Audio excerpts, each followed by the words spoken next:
तो स्वागत है आप सभी का हमारे मिशन छत्तीसगढ़ 2024-25 में जो सीरीज हम लोगों ने शुरू किया था कक्षा 10वीं के विज्ञान के लिए। तो बच्चों, आपको पता होगा कि मैं जो इस सीरीज में कक्षा 10वीं के विज्ञान में आपको एसिड बेस चैप्टर पढ़ाया है और ऊष्मा और ताप, जो कि आपके अध्याय 3 का भाग है। उसमें मैंने डिस्कस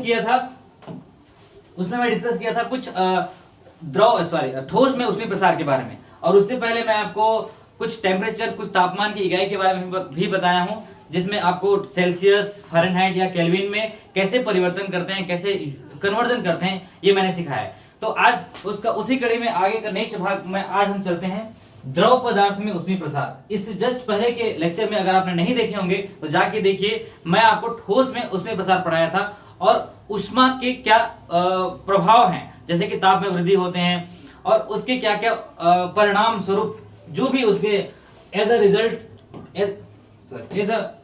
क्या क्या चेंजेस होते हैं, क्या क्या परिवर्तन होते हैं, वो मैं डिस्कस किया था पिछले भाग में।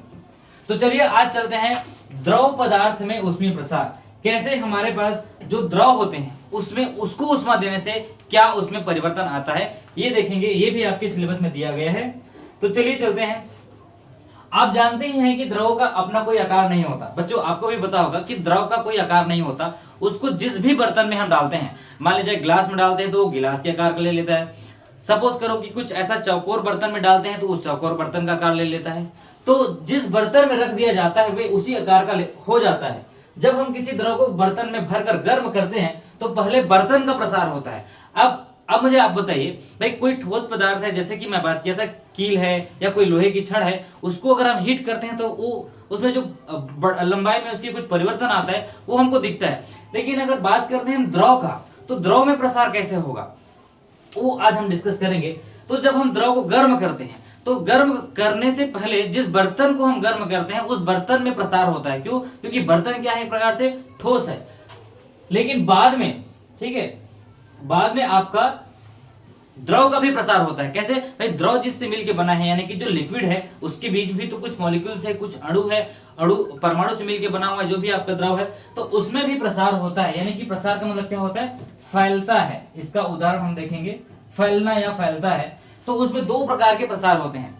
सबसे पहला प्रसार है जिसको बोलते हैं आभासी प्रसार, यानी कि अपरेंट एक्सपेंशन, और दूसरे प्रकार का प्रसार जिसको बोलते हैं वास्तविक प्रसार। ये आप नोट करते चलिए। पहला प्रसार है आपका आभासी प्रसार और दूसरा है आपका वास्तविक प्रसार। तो चलिए इसका क्रियाकलाप या उदाहरण से देखते हैं। यहाँ पे आपको कुछ चित्र दिख रहा होगा। एक प्रकार का क्या है, इसको बोलते हैं राउंड बॉटम फ्लास्क। क्या बोलते हैं? इंग्लिश में बोलते हैं राउंड बॉटम फ्लास्क। इसको बोलते हैं आरबी फ्लास्क बोलते हैं, ठीक है। इसमें एक द्रव भरा हुआ है। इसमें क्या भरा हुआ है? एक द्रव भरा हुआ है। द्रव भरा हुआ है। अब इसको हम क्या करेंगे? गर्म करेंगे। यहाँ पे लिखे देखिए, द्रव के आयतन में ऊष्मीय प्रसार। तो मान लेते हैं कि इस द्रव का तल का मतलब क्या होता है? लेयर, जहां पे उसका भरा हुआ है, यहां तक क्या है, कहां पे तक का है? ए तक का है, ठीक है। जब फ्लास्क को गर्म किया जाता है, अब क्या करेंगे हम लोग? उसमें प्रसार देखेंगे। प्रसार मतलब उसको गर्म करेंगे तो द्रव का तल पहले ए से बी तक गिरता है। पहले कहां तक है बोला हूं? ए तक है, और नीचे देखिए बी तक है। तो क्या हो रहा है? गिर रहा है, डिक्रीज हो रहा है। पहले ए तक था और जब इसको हम गर्म किए तो उसका तल क्या हो रहा है? नीचे आ रहा है। तो यहाँ पे सोचने वाली बात है, सर हम गर्म करेंगे तो फैलना चाहिए, नीचे क्यों आ रहा है? आगे बताता हूं आपको। फिर बी से सी तक बढ़ता है। अब देखिए यहाँ पे आपको मेन इंपॉर्टेंट चीज, यहाँ देखिए पहले ए से बी तक क्या हुआ? नीचे आया। उसके बाद धीरे से क्या हो रहा है? बढ़ रहा है, बी से सी तक वापस बढ़ रहा है। तो क्या आप बता सकते हैं ऐसा क्यों होता है? चलिए इसका आंसर मैं आपको बताता हूं। गर्म करने पर सबसे पहले फ्लास्क को ऊष्मा मिलती है। भाई जो पहले संपर्क में कौन आ रहा है? इस ऊष्मा के संपर्क में पहले तो क्या आ रहा है आपका? जो फ्लास्क है, बर्तन है, वो आ रहा है। तो जब हम गर्म करेंगे तो ऊष्मा जो है पहले फ्लास्क को जाएगा, और जब फ्लास्क को जाएगा तो फ्लास्क क्या होता है? फैल जाता है। थोड़ा सा क्या होता है? एक्सपांड होता है, फैलता है, और पानी का स्तर ए से बी तक गिर जाता है। पहले आपका द्रव यहां तक भरा था, उसके बाद जब आपका जो बर्तन है वो फैला तो आपका जो पानी का जो लेयर है, पानी का जो तल है, वो ए से बी तक गिर जाता है। और इसके बाद जो ऊष्मा है वो कहां जाएगा? द्रव को मिलती है और वह फिर से फैलने लगता है। पहले आपका ऊष्मा आया फ्लास्क को, फ्लास्क फैला, आपका जो तल है वो ए से बी तक नीचे आया, बाद में फिर से ये जो आपका तल है बी से कहां तक गया, सी तक गया। क्यों? क्योंकि आपके द्रव में क्या होने वाला है, क्या होने लगता है, प्रसार होने लगता है। द्रव में आपका प्रसार होने लगता है, जिस कारण द्रव का तल फिर से ऊपर उठता है। तो इससे हमको ये पता चला कि द्रव के आयतन में भी क्या होता है, ऊष्मीय प्रसार होता है, जिसको मैं बता चुका हूं। सबसे पहला होता है आभासी प्रसार और दूसरा होता है आपका वास्तविक प्रसार। चलिए अब आगे चलते हैं। मान लेते हैं हम कि आपका तीन मतलब तल है ए बी सी, ठीक है, और इसका मान नोट कर लिया। मान मतलब क्या, कितना सेंटीमीटर तक या कितना मीटर तक उसका तल है। तो हम देख सकते हैं कि द्रव का आभासी प्रसार तो ए से सी तक है। आभासी प्रसार मतलब क्या होता है, जो हमको प्रतीत होता है। ए से आपका सी तक आभासी प्रसार यहाँ पे आपको देखने को मिलेगा, ए से सी तक, ठीक है। उसके बाद देखते हैं, लेकिन वास्तविक प्रसार बी से सी तक हुआ है। वास्तविक प्रसार क्या हुआ है भाई, हमारा बी का तल था वो वास्तविक प्रसार है सी तक। तो हम इसको लिख लेते हैं, ये हमारा है वास्तविक तल, ये हमारा है आपका वास्तविक प्रसार। वास्तविक मतलब होता है जो एक्चुअल में हुआ है, और आभासी प्रसार मतलब होता है जो होता हुआ प्रतीत होता है लेकिन हुआ नहीं रहता है, आभासी प्रसार। तो ए से सी तक आपको दिखेगा आभासी प्रसार, यानी कि होता हुआ प्रतीत हुआ है, लेकिन बी से सी तक ही आपका एक्चुअल प्रसार हुआ है, जिसको वास्तविक प्रसार बोलते हैं। तो ए से बी तक का जो प्रसार है वो किसका था, ए से बी तक का जो प्रसार था, अभी आपको बताया था, ए से बी तक का जो प्रसार था वो एक्चुअल में किसका था, फ्लास्क का था। यानी कि ए से बी तक जो भी आपको डिक्रीज होते हुए दिख रहा था, वो फैलाव किसका था, वो आपका था ए से बी तक फ्लास्क का प्रसार है।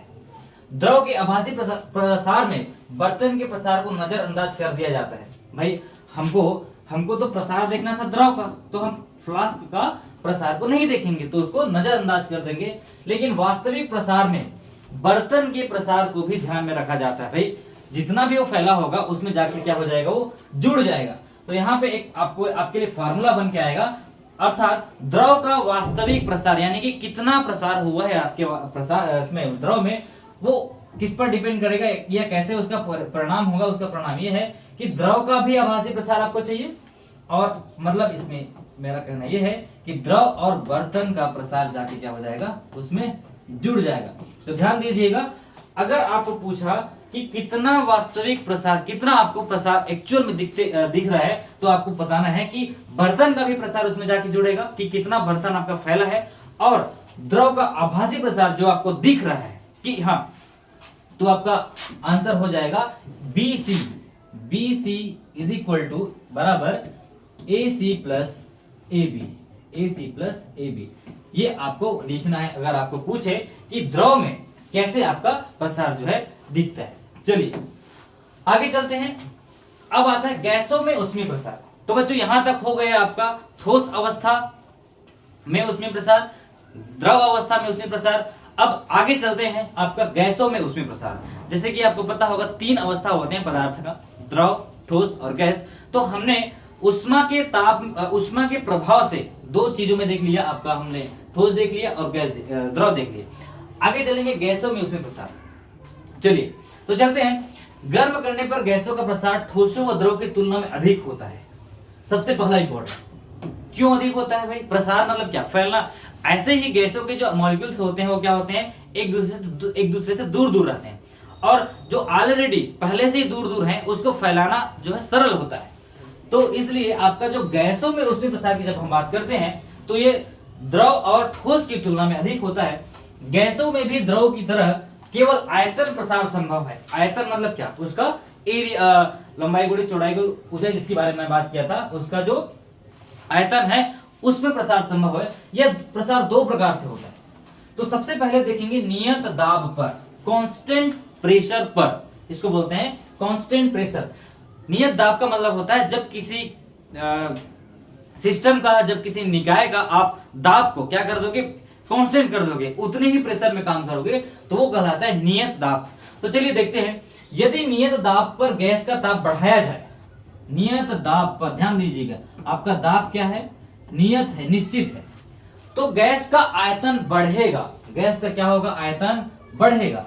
इस प्रकार के प्रसार गुणांक को आयतन प्रसार गुणांक कहते हैं। ध्यान दीजिएगा, नियत दाब पर जब भी आप गैस के ताप को बढ़ाओगे, गैस के ताप को बढ़ाओगे तो गैस का आयतन बढ़ता है। इस प्रकार के प्रसार गुणांक को आयतन प्रसार गुणांक कहते हैं। एग्जाम्पल के लिए, उदाहरण के लिए मैं आपको बताता हूं, अगर आप गुब्बारे को उष्मा दोगे या किसी गुब्बारे को गर्म करोगे तो उसके भीतर की हवा गर्म होकर फैलने लगती है, गर्म होकर फैलने लगती है। इस प्रकार आप गुब्बारे के बढ़ते आयतन को देख सकते हैं, यानी कि गुब्बारा जो बढ़ता है, दिख रहा है, जब हम उसको हीट करते हैं या उसमें हवा भरते हैं और उसको उष्मा देते हैं तो उसके भीतर की हवा गर्म होकर फैलने लगती है। भाई आपको बता चुका हूं मैं कि गर्म से क्या होता है, फैलता है, उसके जो अणु होते हैं जिससे मिलकर बना होता है उसके बीच की दूरी बढ़ते जाती है, तो इस तरीके से वो क्या होता है, फैलने लगता है। तो इसका सूत्र है, फार्मूला है, गैस का आयतन प्रसार गुणांक मतलब आयतन में वृद्धि। क्या होगा, इसको लिखना बच्चों, नोट करते चलना इसको, आयतन में वृद्धि। हम बात कर रहे हैं उसके आयतन में, तो ये हो गया आयतन में वृद्धि बटे होगा प्रारंभिक आयतन। प्रारंभिक आयतन मतलब उसका आयतन पहले कितना था और गुणित ताप में वृद्धि। क्यों, क्योंकि हम उसके ताप में क्या किए हैं, वृद्धि किए हैं, ताप में उसका वृद्धि किए, ताप को बढ़ाए हैं। तो इसका फार्मूला हो जाएगा गामा पी, यानी कि नियत दाब पर, पी का मतलब होता है प्रेशर, प्रेशर का मतलब होता है दाब, बराबर डेल्टा वी। डेल्टा वी क्या है आपका, आयतन में वृद्धि। अब आपको बता चुका हूं वृद्धि का मतलब होता है चेंजेस, यानी कि परिवर्तन। तो परिवर्तन को डिनोट करने के लिए या प्रदर्शित करने के लिए हम क्या यूज करते हैं, डेल्टा यूज करते हैं। और वी क्या है आपका, प्रारंभिक आयतन, और गुणित डेल्टा, ये यहाँ पे देखो आपको डेल्टा लिखा है, डेल्टा मतलब होता है परिवर्तन, परिवर्तन मतलब चाहे कम या ज्यादा, तो उसको डिनोट करने के लिए हम लिखते हैं डेल्टा। और टेम्परेचर, तो तापमान में क्या है आपका जो भी परिवर्तन हो रहा है उसको डेल्टा टी बोलते हैं। चलिए नेक्स्ट चलते हैं नियत आयतन। अभी तक के हमने देखा कि नियत दाब पर अगर हम ताप देते हैं तो आयतन में वृद्धि होता है। अब हम क्या करेंगे, नियत आयतन पर उसके वॉल्यूम को, वॉल्यूम मतलब V, उसके आयतन को हम क्या करेंगे, नियत करेंगे। नियत मतलब क्या, रोक देंगे। मान लीजिए अगर मैं बात किया आयतन उसका 10 है, ठीक है, तो उसी तापमान, उसी आयतन पर उसको रोक देंगे, वहां पे उसका क्या है, उसका नियत है। तो यहाँ पे लिखा है देखिए, जब नियत आयतन पर गैस का ताप बढ़ाया जाए। अब पिछले वाले स्लाइड में था नियत दाब, इसमें क्या है, याद रखना नियत आयतन। तो नियत आयतन पर अगर हम गैस बढ़ाते हैं, ताप बढ़ाते हैं, तो गैस का दाब बढ़ता रहता है, गैस का दाब बढ़ता रहता है। इसका सीधा सीधा उदाहरण मैं आपको बताऊं, कुकर में जब आप खाना बनाते हैं, कुकर में जब आप खाना बनाते हैं तो देखिएगा आप क्या करते हैं, आपका आयतन निश्चित है और उस आयतन पर आप गैस का ताप बढ़ा रहे हैं, कुकर को गर्म कर रहे हैं, ठीक है। तो गर्म करने पर कुकर की सीटी बजती है। बच्चों आपने जरूर देखे घर में कुकर की सीटी बजती है, तो और सीटी से भाप निकलती है। ऐसा इसलिए होता है क्योंकि नियत आयतन पर कुकर के अंदर का प्रेशर है, इसीलिए तो उसको प्रेशर कुकर बोलते हैं भाई, ठीक है। उसका जो प्रेशर है वो क्या होते जाता है, बढ़ते जाता है। और आपका नियत आयतन पर ये जो सिस्टम है काम करता है, आपका कुकर है। तो इस तरीके से आपका अगर हम बात करें गैस का दाब प्रसार गुणांक, भाई प्रेशर में वृद्धि हो रही है तभी तो दाल जल्दी पक रहा है, ठीक है। और दाब में वृद्धि बटे आपका प्रारंभिक दाब गुणित ताप में वृद्धि, तो इसका फार्मूला हो जाएगा gamma V is equal to delta P upon आपका कैपिटल P रहेगा प्रारंभिक दाब, जैसे उसमें आपका V था, और ये हो जाएगा गुणित T।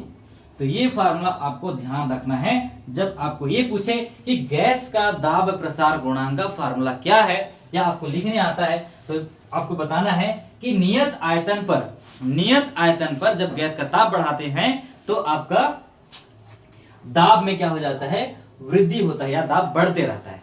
तो प्रेशर कुकर का प्रिंसिपल ये है। चलिए हाँ, यहाँ पे कुछ परिवर्तन आपको दिखने को मिलेगा।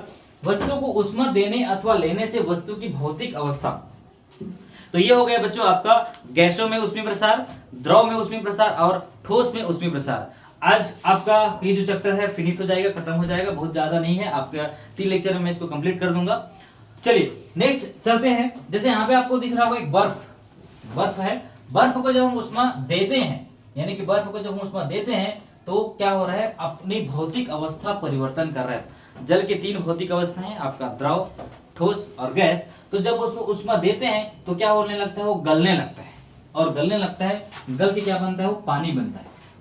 और मान लिया जाए इस पानी को अगर हम ठंडा करते हैं और ठंडा होने के लिए क्या होता है, ये ऊष्मा लेता है बाहर से, ठीक है, तो ये बन जाता है फ्रिज, यानी कि हो जाता है फ्रिज और बन जाता है आपका बर्फ। तो उसी तरीके से अगर हम द्रव को ठंडा करते हैं तो बनता है बर्फ, और बर्फ को फिर से अगर हम गर्म करते हैं तो बनता है वो क्या, द्रव। सेम उसी तरीके से अगर हम पानी की टेम्परेचर को 100 डिग्री बढ़ा दें और इसको ऊष्मा दे रहे हैं तो क्या बनेगा, ये भाप यानी कि गैस।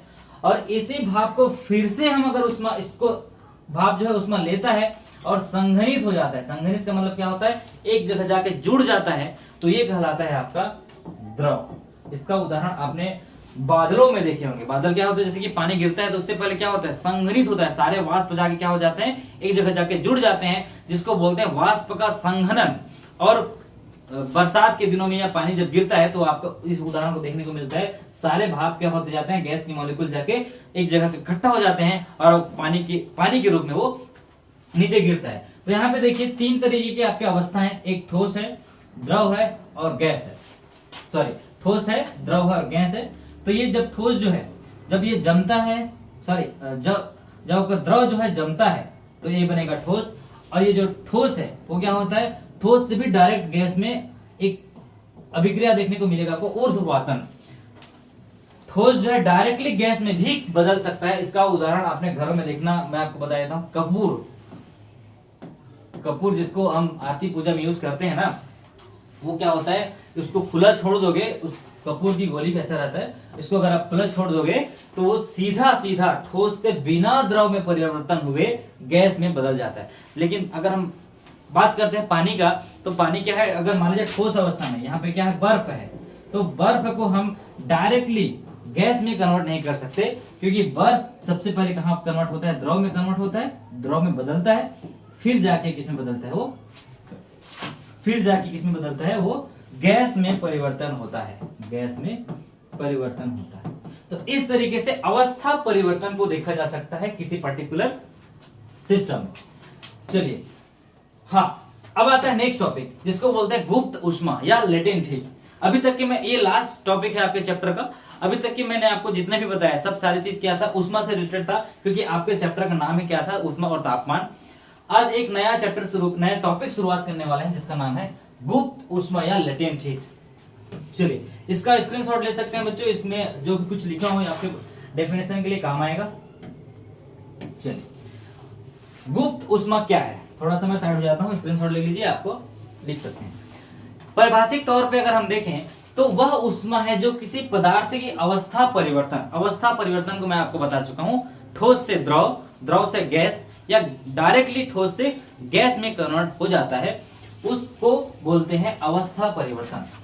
जैसे उदाहरण के लिए बात करें तो भाई अवस्था मतलब क्या, हमारे भी अलग अलग अवस्था होते हैं, बचपन अवस्था, किशोरावस्था, फिर युवा अवस्था। तो हम भी एक प्रकार से क्या, एक सिस्टम ही है, उसमें भी क्या देखने को मिलेगा, आपको चेंजेस देखने को मिलता है।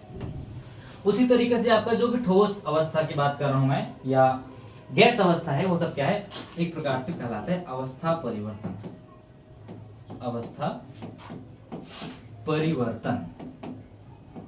चलिए, तो जिस भी अवस्था से वो दूसरी अवस्था में परिवर्तन होने वाला है, उससे क्या होगा, या तो वो ऊष्मा अवशोषित करेगा या तो वो ऊष्मा उत्सर्जित करेगा। 2 केस हो सकते हैं, 2 कारण हो सकते हैं। जब भी वो एक अवस्था से दूसरी अवस्था में जाएगा तो क्या करेगा, वो ऊष्मा को या तो अवशोषित करेगा या तो उत्सर्जित करेगा। लेकिन किसी ऐसे सिस्टम में या किसी ऐसी प्रक्रिया में उस पदार्थ का जो तापमान है नहीं बदलता है। बात करते हैं हम तापमान की। अभी तक आपने देखा कि ठोस का यानी कि बर्फ को अगर मैं पिघलाता हूं तो वो कहां जाता है, 0 डिग्री सेंटीग्रेड से 4 डिग्री सेंटीग्रेड जाता है, तो क्या बनता है, वो द्रव बनता है। और उस द्रव से वो गैस बनने के लिए 100 डिग्री सेंटीग्रेड की जरूरत है, 100 डिग्री सेल्सियस की जरूरत है।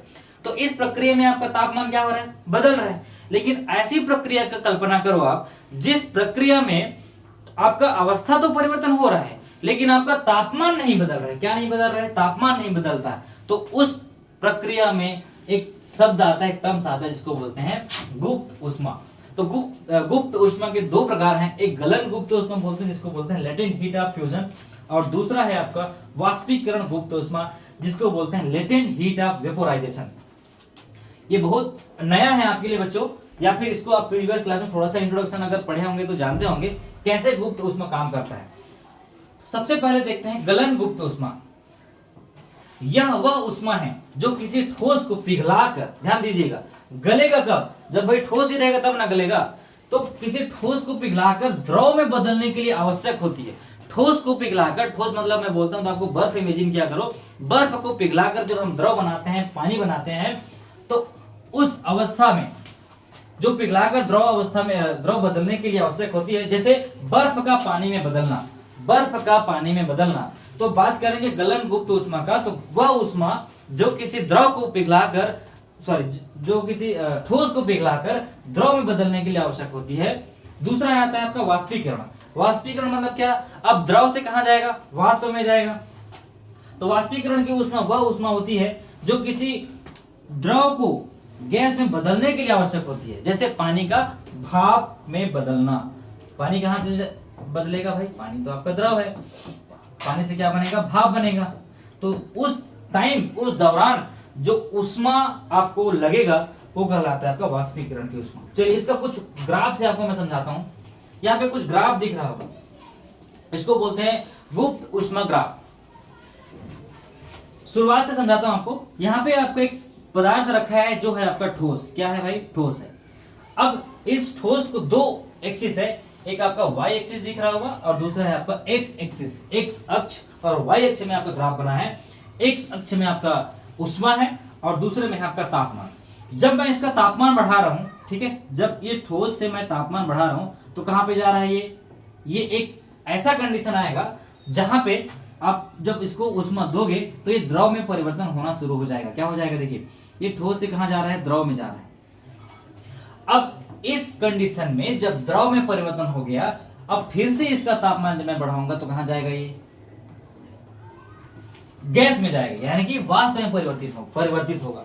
और फिर से अगर मैं इसको वाष्प है, अब फिर से मैं टेम्परेचर बढ़ाते जाऊंगा तो वो और होते जाएगा। ठीक है, बात हम यहां से शुरुआत करेंगे। जो मैं आपको गुप्त ऊष्मा के बारे में बता रहा था, गुप्त ऊष्मा है क्या चीज, या गुप्त, जिसको लेटेंट हीट भी बोलते हैं। चलिए, इसमें आपको एक बहुत इंपॉर्टेंट पॉइंट मिलेगा, वो आप नोट करना। जब इस ठोस को मैं हीट किया और द्रव में परिवर्तन होने लगा, ठीक है, तो जब ये द्रव में परिवर्तन हो गया, लेकिन भाई जब ये ठोस को हीट किया, द्रव में परिवर्तन हुआ, तो एक कंडीशन ऐसे आएगा जहां पे इसको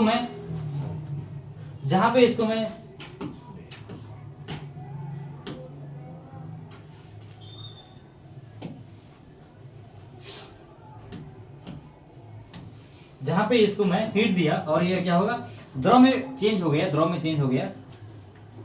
लेकिन द्रव में चेंज होने से पहले वो अवस्था, यानी कि द्रव में जब चेंज हुआ तो क्या हुआ? एक प्रकार से वो अवस्था परिवर्तन हुआ। यहीं पे ध्यान दीजिएगा, क्या हुआ है? अवस्था परिवर्तन हुआ। और द्रव से फिर से कहां गया? वाष्प में जब गया तो यहां पे भी इसका क्या हुआ है? अवस्था परिवर्तन। अब मुझे बताना, जब ये ठोस से द्रव में गया तो उसके जस्ट पहले, यानी कि उस टेम्परेचर को क्या किया है? वो रोक के रखा है। तो वो जो ऊष्मा था उसकी अवस्था परिवर्तन में काम आया। वो जो ऊष्मा था उसमें किस में काम आया? अवस्था परिवर्तन में काम आया। लेकिन ये जो टेम्परेचर है, ये जो चेंजेस है, आपको दिखाई नहीं देगा। क्या नहीं दिखाई देगा? यहाँ पे आपका ताप बढ़ते हुए नहीं दिखाई देगा। जैसे भाई इसका 0 डिग्री में क्या है? 0 डिग्री, मान लीजिए पानी की बात कर रहा हूं मैं, थोड़ा समझने की कोशिश कीजिएगा। 0 डिग्री में ये ठोस था, ठोस से मैं इसको थोड़ा सा जब इंक्रीज किया तो ये 4 से 5 डिग्री में क्या हो जाता है?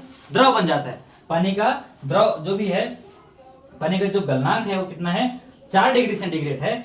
और जैसे ही इसको मैं इस 0 डिग्री से 4 डिग्री सेंटीग्रेड तक बढ़ाता हूं तो वो ठोस कहां चला गया, द्रव में चला गया। अब फिर से अगर मैं ताप बढ़ाते जाता हूं तो आपका जो ठोस अवस्था है द्रव में परिवर्तन हुआ, और आपका जो अवस्था परिवर्तन होने में जो ऊष्मा लग रहा है वही आपका क्या कहलाता है, लेटेंट हीट कहलाता है। उसी तरीके से अगर मैं द्रव की बात करूं और द्रव को उस वाष्प में परिवर्तित करना चाहूं तो जैसे ही द्रव से वाष्प में परिवर्तन हुआ है तो वहां पे भी जो ऊष्मा लगा है वो आपके अवस्था परिवर्तन को दर्शाता है। ये आपका क्या कहलाता है, गलन या गुप्त ऊष्मा। तो इसका मैं कुछ पॉइंट्स लिखा हूं जिसको हम डिस्कस, वही जो अभी आपको डिस्कस कर रहा था उसी को मैं लिखा हूं यहाँ पे। तापमान, जब बर्फ का जब तापमान देखते हैं तो -20 डिग्री सेंटीग्रेड से बढ़ता है, लेकिन अभी भी ये ठोस अवस्था में है। इस चरण में आपका जो ऊष्मा ऊर्जा केवल तापमान बढ़ाने में लगती है। यहाँ पे देखिए आपका जो -20 डिग्री है, अगर 0 डिग्री सेंटीग्रेड तक ये बर्फ रहता है, और इस चरण में ऊष्मा जो है ऊर्जा केवल तापमान बढ़ाने में लग रही है, आपका तापमान बढ़ाने में लगती है। दूसरा है आपका गलन, यानी कि गलन से क्या होगा, आपका जो ठोस है वो कहां जाएगा, तरल में जाएगा। तरल यानी कि क्या, द्रव।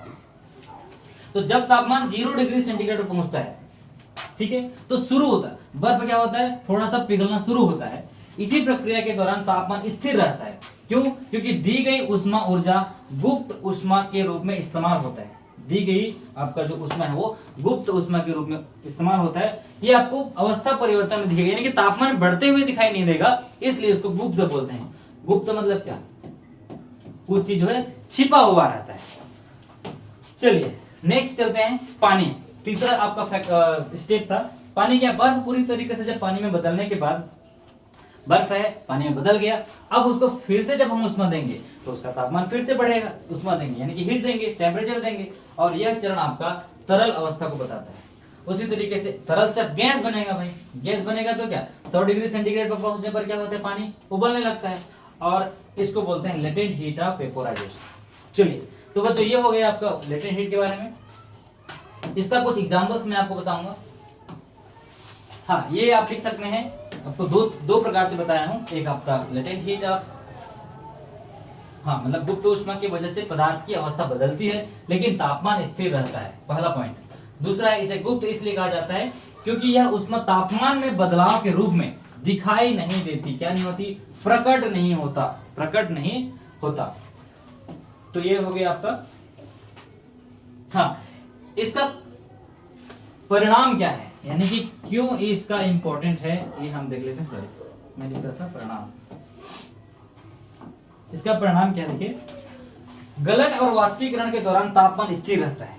जब वो अवस्था परिवर्तन करते रहता है, मान लीजिए बर्फ है, बर्फ से वो द्रव में जा रहा है और द्रव से वो गैस में जा रहा है, तो उस अवस्था परिवर्तन के दौरान आपका तापमान निश्चित रहता है। यह मैं आपको बताया हूं। तो यह ऊर्जा पदार्थ के अणुओं के बीच बंधनों को तोड़ने में इस्तेमाल होती है। देखिए, ये आपका टेम्परेचर तो नहीं बढ़ा रहा है लेकिन उसके अणुओं को तोड़ने में इस्तेमाल हो रहा है। तो ये इसीलिए आपका ये गुप्त ऊष्मा बहुत इंपॉर्टेंट है। दूसरा है तापमान में वृद्धि। तरल और गैस के चरणों के दौरान ऊर्जा सीधे तापमान बढ़ाने में लगती है। तरल और गैस, भाई तरल का तापमान कितना है, 50 डिग्री सेंटीग्रेड, गैस का तापमान कितना है, 100 डिग्री सेंटीग्रेड। तो यह ग्राफ बताता है कि किसी पदार्थ को अवस्था परिवर्तन के लिए कितनी ऊर्जा चाहिए। हाँ, यहाँ पे आपको एनर्जी की जो रिक्वायरमेंट है वो बताता है ये ग्राफ। चलिए एकदम सिंपल सा उदाहरण मैं आपको बता दिया, जो कि आपका बर्फ। हाँ, यहाँ पे देखें ना, कुछ दैनिक जीवन में उपयोग है। रेफ्रिजरेशन, फ्रिज आपने देखेंगे अपने घर में रहता है। फ्रिज कैसे उपयोग करता है, गुप्त ऊष्मा का उपयोग खाना ठंडा रखने के लिए किया जाता है। उस टेम्परेचर को यूज करता है वो खाना ठंडा रखने के लिए। दूसरा भाप इंजन, वाष्पीकरण की गुप्त ऊष्मा को ऊर्जा उत्पादन के लिए इस्तेमाल किया जाता है भाप इंजन में। और जल चक्र, प्रकृति में पानी के वाष्पीकरण और संघनन का विज्ञान जो है आपका लेटेंट हीट के ऊपर क्या है, बेस्ड है। चलिए, तो यहाँ पे आपको कुछ दिख रहा होगा, गब्बर सिंह ये बोल रहे हैं कि अरे वो सांभा बताओ तो बच्चे लोग क्या सीखे हैं। तो बच्चों आज हमको जानना है कि हम इस चैप्टर से क्या सीखे हैं, पूरा हमने क्या सीखा, सारांश देखेंगे। तो चलिए चलते हैं, थोड़ा सा हम क्या क्या सीख लिए लेक्चर से देखेंगे। सबसे पहले हम लेक्चर में डिस्कस किए थे गर्म और ठंडा एक ही मापक के दो मूल्य हैं। मैं आपको बताया था कि एक गर्म और एक ठंडा। तो ये थोड़ा सा समरी देखते हैं, सारांश देखते हैं, और ये पूरा चैप्टर जो है आपका कंप्लीट हो गया। सिर्फ छूकर, देखकर व महसूस कर सटीक तापमान नहीं बताया जा सकता। ये तो मैं आपको बता ही चुका हूं कि आपको देखने से या छूने से, महसूस करने से आप किसी पर्टिकुलर सिस्टम का तापमान नहीं बता सकते। इसलिए हमको उसका तापमान मापने की इकाई जो सेल्सियस, फ़ारेनहाइट या केल्विन की जरूरत पड़ती है। गर्माहट व ठंडक का सांख्यिक स्तर का तापमान कहलाता है। मापे हुए तापमान को एक पैमाने से दूसरे पैमाने में बदलना संभव है, ये भी आपको बता चुका हूं। मतलब क्या, डिग्री सेल्सियस से कहां जाना है आपको, केल्विन में जाना है या डिग्री फ़ारेनहाइट में जाना है। तापमान में परिवर्तन ऊष्मीय ऊर्जा के आदान प्रदान के कारण होता है। ऊष्मा का एसआई मात्रा क्या है, जूल है। इसको नोट करते चलिएगा या इसको स्क्रीनशॉट ले लीजिए, आपको काम आएगा, या किताब में भी दिया हुआ है। ऊष्मा के संचरण के लिए सदा भी माध्यम की आवश्यकता नहीं होती है, ये आपको बताया था। जैसे क्या, प्रकाश या विकिरण के द्वारा भी ऊष्मा जो है निर्वात में भी संचरित हो सकती है। नेक्स्ट पॉइंट है, ठोस पदार्थों में ऊष्मा का संचरण केवल चालन के द्वारा संभव है। चालन मतलब क्या, एक जगह से दूसरी जगह चलना। संवहन द्वारा ऊष्मा का संचरण केवल द्रवों या गैसों में हो सकता है। अगर आपको पूछे कि चालन के द्वारा किसमें संवहन होता है तो ठोस में बताना, और संवहन द्वारा किसमें होता है तो बताना ऊष्मा का संचरण जो है द्रव और गैस में किसके वजह से होता है, संवहन के द्वारा होता है। नेक्स्ट पॉइंट है, ऊष्मा का संचरण सभी दिशाओं में समान रूप से होता है।